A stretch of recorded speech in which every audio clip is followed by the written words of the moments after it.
Good day, dear viewers and listeners. Today, Saturday, 9th of May 2020, is the fourth episode of my presentation with the general theme, My Personal Concerns for Nigeria vis-a-vis COVID-19 pandemic. Today, we shall focus on the topic self-mastery. Last Saturday, we dwelt on the topic personal development. And I left you with a challenge that in all you do, you should always pursue excellence and engage your creative mind until you are able to bring something new and original to the table. Always bearing in mind that history is never made by blindly sticking to the status quo. Today's topic, self-mastery, simply means the ability to exert a strong will over our impulses. By impulses, we mean those inner desires, inner drives or urges in us that tend to push us into doing certain things. A person is said to be impulsive if he is ruled by his impulses, such that he acts without thinking. But a person who has mastered himself or herself or on the process of self-mastery will not give in to impulses. Not because he doesn't experience them in himself, but because he will not permit them to rule him. Do not forget, anything that rules you can ruin you. There was another term that best describes self-mastery is self-control or self-restraint.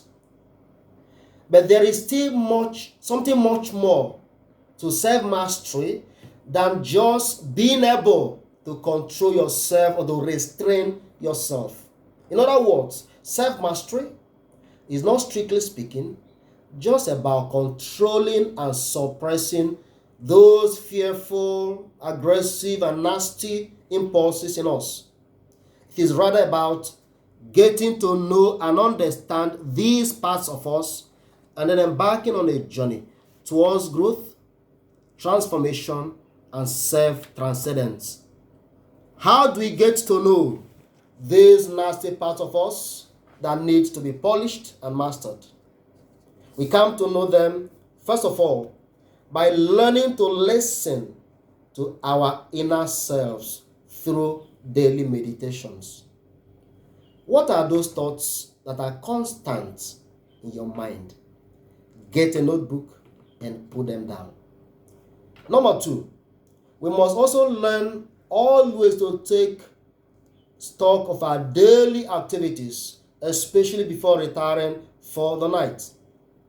You need to constantly confront yourself with certain truth and admit your failures without making excuses for yourself. Number 3, we all have close friends. We also have people we believe don't really like us. I challenge you, ask them to tell you some bitter truths about your person. And if they do, listen to them quietly without trying to explain yourself.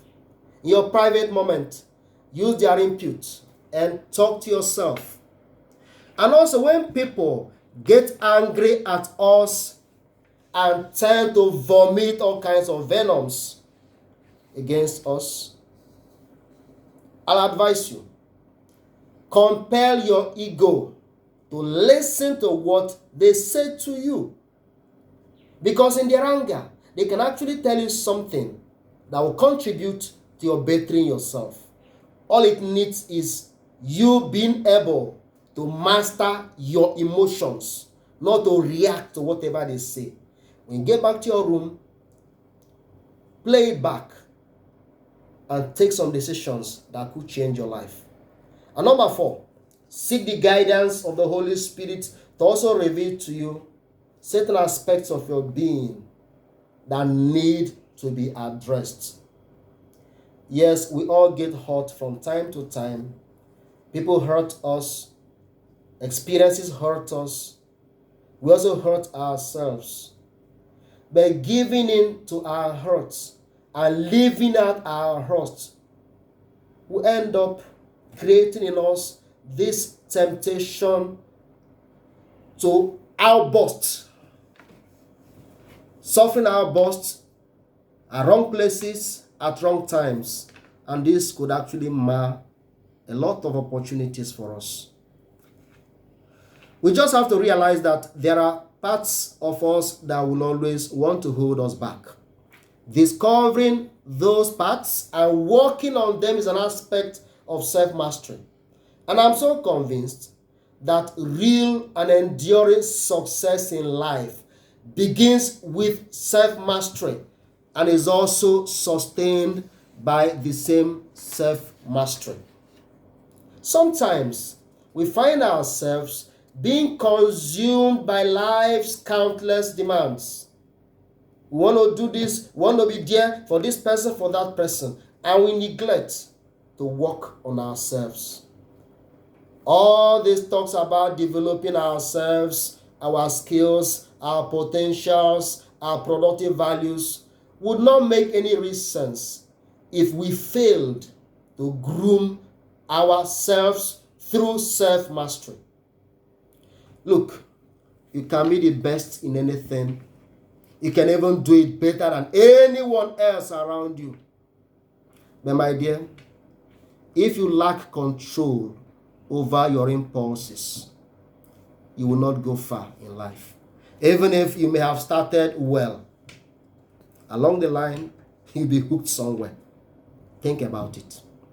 I was a judge in a certain drama competition a few years back. At the end of that particular competition, this young man, very sharp guy, who acted Jesus for his group, won the best actor. His actions so motivated all of us. We were captivated by his acts that unanimously we gave him the best actor for the day. At the end of that event, I decided to look out for him in order to present a personal gift to him. And I was also desirous to collect his phone number for future relationship. But guess what? As I got into their dressing room, this young man was completely under the control of his impulses. He was not just quarreling every other person around him. He was even screaming at one of their leaders over trivial matters, saying things that should not be heard on the lips of someone who just acted Jesus in a drama that won the admiration of all. I tried my best to calm the situation, but this young man was so hurt that he could not even notice my presence. So I gave up and went back with my gift. The inability to control his impulses was one of the very reasons why Moses never made it to the promised land. Think about it. Your impulses might be your greatest hindrance in life. Look, there are just certain things that you should never say or do to certain persons under any circumstances, however right or hurt you feel. In fact, there are things that you just need to let go permanently. Learning to bear certain things positively can save certain situations better than having to talk about everything you hear, everything you see. What self-mastery does is that it asks you, is this worth doing? Is it worth fighting for? Marriages have crumbled and continue to crumble. Business relationships have gone sour and continue to be so. Opportunities have been lost. A lot of things that could have changed your destiny for better have not been adding up well. And you are worried. You have also been praying and fasting about it. But nothing seems to be happening. Nothing seems to be changing. You know why? The problem is not out there. It is within you.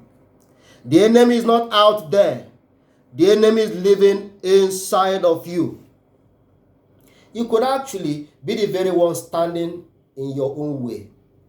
And this would continue to be so, not until you learn to manage your impulses through self-mastery.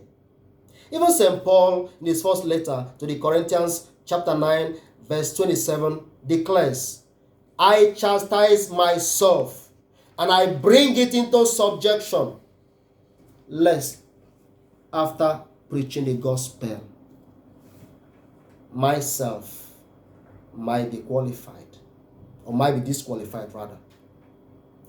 Scott Jeffrey, a psychologist, insists that self-mastery requires having a vision for your future self and harnessing the will to realize that vision.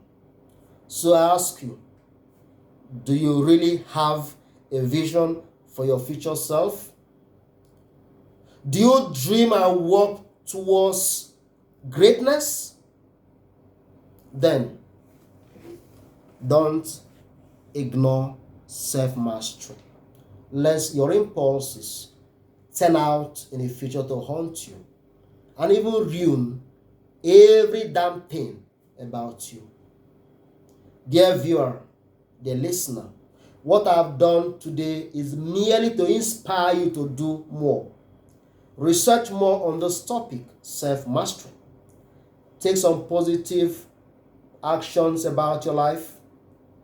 You'll be surprised at what would become of you in the nearest future if you do so.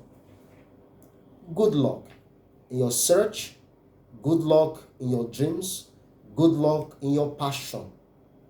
And see you next Saturday for the 5th episode.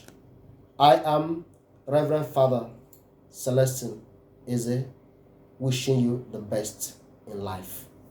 God bless you.